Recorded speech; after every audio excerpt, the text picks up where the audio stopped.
Guess what? The reason you're struggling with money has almost nothing to do with your salary. It has everything to do with your poverty identity. You're walking around with a mindset that guarantees you stay broke, regardless of how much you earn. This isn't about some boring budget sheet or a get-rich-quick scheme. This is about a fundamental identity shift, a psychological hack so effective, the system works overtime to keep it buried. They want you focused on spending money, not on becoming the person who commands money. Think about it. Schools don't teach you this. Banks definitely don't teach this. And your favorite financial guru is likely still playing the systems game. Why? Because the machine wants you stressed, obedient, and addicted to the consumer rat race. They want you to be a money user, not a money owner. But lucky for you, I'm about to expose the 5 specific toxic habits that cement your poor identity. By the time this video is over, you will have the playbook to switch from a scarcity user to a wealth owner without sacrificing your time, your sanity, or your soul. Here's how you break the cycle. First, let's talk about the delusion that keeps you trapped. You see someone driving a heavily financed truck, wearing a designer logo the size of your head, bragging about their hustle. That isn't wealth. That is the poor identity performing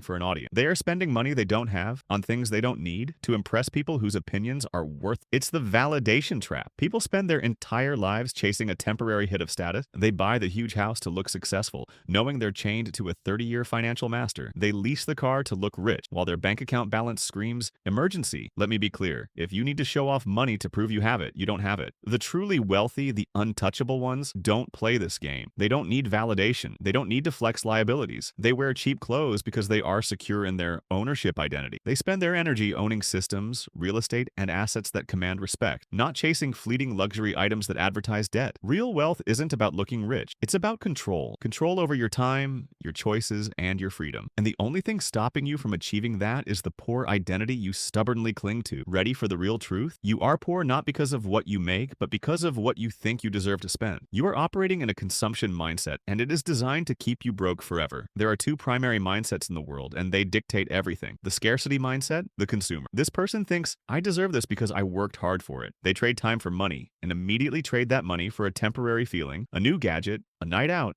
a luxury item. They confuse earning with deserving to spend. This person will always be a slave to the paycheck, no matter the size. The abundance mindset, the owner. This person thinks, how can this money work for me permanently? They trade money for assets, they trade time for equity, and they trade spending for control. They delay gratification not because they are cheap, but because they are building a perpetual money machine. See the massive difference? The poor work for the paycheck. The rich make the paycheck work for them. That is the hack. The system desperately wants you to stay in consumption mode. They dangle the next iPhone, the next brand, the next debt instrument, distracting you from the single most powerful question. What can I buy that pays me back? You have to switch your brain from worker mode to owner mode. You can't just wish your way to wealth. You have to eliminate the specific toxic actions that reinforce your poor identity every day. Here are the 5 habits you must eradicate. 1. The addiction to consumption speed. The poor person gets paid and feels an urgent, almost panicked need to spend it immediately. They look at their bank account as a temporary reservoir that must be emptied. This is a survivalist habit that sees money as a fleeting resource. The owner, however, treats money like a valuable soldier to be strategically deployed. The rule: every paycheck, you need a delay ritual. You must mentally quarantine a portion of your income for 48 hours before you allow yourself to spend any of it. This simple act breaks the emotional urgency of consumption. 2. Trading time for convenience. The poor identity is rich in time, but poor in money. They choose to spend money frivolously because it saves them minutes. They buy the overpriced coffee every day. They pay exorbitant delivery fees. They are financially draining themselves for minor conveniences. The wealthy, however, are rich in money, but strategic with time. They use their money to buy big chunks of time, like automated systems or reliable staff. The rule: stop bleeding dollars for convenience. Walk 10 minutes to save $5. Cook at home. View every $5 saved not as a $5 saving, but as $5 of future asset ownership. 3. The discount identity. The poor identity gets a rush from a discount. They buy something simply because it's on sale, even if they didn't need it. They value the discount more than the necessity. They buy 2 things they don't need for the price of one,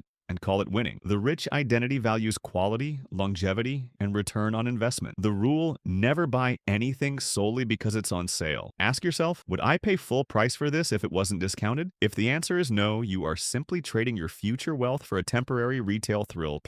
The single stream comfort zone. If you are relying on one paycheck, one job, one boss, one source, you are playing the most dangerous financial game possible. That's called a financial guillotine. The moment that stream stops, your life is over. The rich understand redundancy is survival. They have stocks, businesses, investments, and assets. Even if Tesla goes down, Elon Musk is still fine. The rule: your first income is survival money. Your goal is to use that survival money as a tool to build your second income, the freedom income. that makes money while you sleep. 5. Valuing appearance over ownership. This is the central flaw, valuing the appearance of wealth, the shiny new car, the huge rental apartment, the logo, over the actual underlying power of ownership, the dividend stocks, the cash-flowing duplex, the automated digital asset. If you're buying things that depreciate and create liabilities, you are a financial idiot, regardless of your income. The rule: switch your focus from buying things that impress others to buying assets that impress your future self. So now you're thinking like an owner. Where do you start? Simple. Follow these non-negotiable steps to escape the financial matrix. Step 1. Destroy your consumption urgency. For the next 30 days, implement the 48-hour delay rule. Anytime you want to buy something non-essential, you must wait 2 days. 90% of the time, the urge will vanish. Redirect that saved cash immediately. Step 2. Start your freedom income ASAP. This is where the heavy lifting starts. Take the cash you just saved and deploy it. Start an online service, a freelancing gig, or open a brokerage account and buy one stock or an index fund. It doesn't matter how small the amount is. What matters is that you are building the muscle of ownership. Step 3. Feed the money machine. Every single dollar your second income generates must be reinvested into itself or another asset. The goal isn't to spend it. The goal is to get that money soldier to hire another money soldier. This is stacking. Step 4. Scale until you have control. Keep scaling your freedom income until it matches your survival income. Once your assets generate what your job pays, you have achieved control. You can now quit, scale up, or simply work because you choose to, not because you have to. Lastly, remember, the real flex is freedom, not fake riches. I don't care what your bank account looks like right now. You could have $5 to your name, and this identity hack would still work if you start applying it today. The only people who stay poor are the ones who refuse to wake up and stop operating in the scarcity mindset. You've got 2 choices. Option A: keep living paycheck to paycheck, keep performing for people who don't care, and keep wondering why life never changes. Option B: start stacking your income, take control of your financial identity, and become the kind of person who never has to worry about money again. Pick one, because at the end of the day, real wealth isn't about Lambos and designer brands. It's about owning your time, your freedom, and your future. If this video hit a soft spot, hit that like and share button. It helps us reach more people who need this message. And if you're committed to building an unbreakable mind and habits that puts all these ideas into practice, make sure you're subscribed to our channel, because we bring you practical advice ready to implement in your day-to-day life. Remember these insights and the solutions, implement them today. Just pick 1 or 2 and do it right now. And for more deep dives into strengthening your mind and habits, check the rest of our videos. One more thing before we wrap up: take good care of your mind and emotion. This is the most important asset you have and your biggest investment. Protect and grow it every day so you'll reach that next level you are aiming for. Remember, your mind is worth fighting for. See you in the next video.